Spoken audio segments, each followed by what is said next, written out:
ವೈಕುಂಠ ಏಕಾದಶಿ. ಪುರಾಣದಲ್ಲಿ ವೈಕುಂಠ ಏಕಾದಶಿಯ ಬಗ್ಗೆ ಅನೇಕ ಕಥೆಗಳು ಇವೆ. ಹಿಂದಿನ ಭಾಗದಲ್ಲಿ ನೀವು ಒಂದು ಕಥೆಯನ್ನು ಕೇಳಿದ್ದೀರಿ. ಆ ಕಥೆಯನ್ನು ಕೇಳಲಿಲ್ಲವೆಂದರೆ ಲಿಂಕನ್ನು ಡಿಸ್ಕ್ರಿಪ್ಷನ್ ಬಾಕ್ಸಲ್ಲಿ ನೀಡಲಾಗಿದೆ, ಕಥೆಯನ್ನು ಕೇಳಬಹುದು.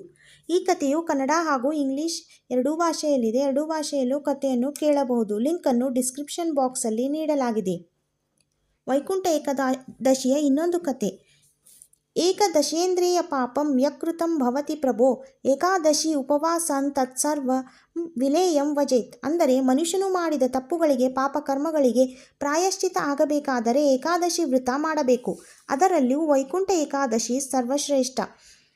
ವೈಕುಂಠ ಏಕಾದಶಿಯ ದಿನ ಸ್ವರ್ಗದ ಬಾಗಿಲು ತೆಗೆದಿರುತ್ತದೆ ಎನ್ನುವ ನಂಬಿಕೆ ಇದೆ. ಪ್ರತಿ ತಿಂಗಳಿಗೆ ಏಕಾದಶಿ ಬರುತ್ತದೆ.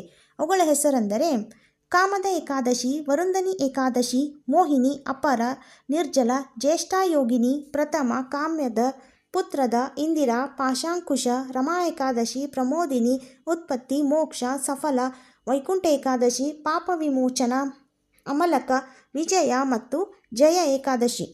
ದಂತಕಥೆಗಳ ಪ್ರಕಾರ ಮುರನೆಂಬ ರಾಕ್ಷಸನು ದೇವತೆಗಳಿಗೆ ತುಂಬ ತೊಂದರೆ ಕೊಡುತ್ತಿದ್ದನು. ಆಗ ಭಗವಾನ್ ವಿಷ್ಣುವು ಅವನ ಸಂಹಾರಕ್ಕೆ ಮುಂದಾಗುತ್ತಾನೆ. ಭಗವಾನ್ ವಿಷ್ಣುವಿನ ಅಂಶದಿಂದ ಅಂದರೆ ದೈವಿಕ ಶಕ್ತಿಯಿಂದ ಪ್ರಕಟಗೊಂಡ ಸ್ತ್ರೀ ದೇವತೆ ಅಥವಾ ಮಹಾಮಾಯಾ ಅವಳು ರಾಕ್ಷಸನನ್ನು ಸಂಹರಿಸುತ್ತಾಳೆ. ಪ್ರಸನ್ನನಾದ ವಿಷ್ಣುವು ದೇವಿಗೆ ಏಕಾದಶಿ ಎಂಬ ಉಪನಾಮ ಅರ್ಪಿಸಿದನು.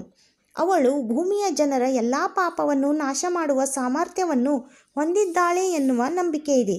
ಸರಸಿ ಜನಯನೆ ಸಶಂಕರ ಚಕ್ರೆ ಮುರಭೀಧಿಮ ವೀರಮಸ್ವಚಿತ್ತರಥಂ ಸುಖತರ ಮಪರಂ ನ ಜಾತು ಜಾನೆ ಹರಿಚರಣ ಸ್ಮರಣಾಮೃತೇನ ತುಲ್ಯಂ.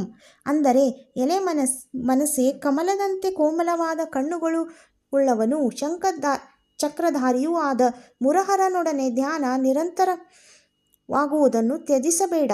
ಕಾರಣ ಶ್ರೀಹರಿ ಸರ್ವೋತ್ತಮನ ಪಾದ ಪದ್ಮ ಸ್ಮರಣೆ ಎನ್ನುವ ಅಮೃತಕ್ಕೆ ಸರಿಸಾಟಿಯಾದದ್ದು ಬೇರೆ ಯಾವ ವಸ್ತುವನ್ನಾಗಲಿ ಎಂದೂ ಎಲ್ಲಿಯೂ ಕಂಡೂ ಇಲ್ಲ, ಕೇಳೂ ಇಲ್ಲ. ಈ ಮಂತ್ರವು ಆಳ್ವರ ಮುಕುಂದಮಾಲಾದಲ್ಲಿ ವೈಭವೀತವಾಗಿ ವರ್ಣಿಸಲಾಗಿದೆ. ಈ ಥರದ ಅನೇಕ ಕಥೆಯನ್ನು ಕೇಳಲು ಚಾನಲನ್ನು ಸಬ್ಸ್ಕ್ರೈಬ್ ಮಾಡಿಕೊಳ್ಳಿ.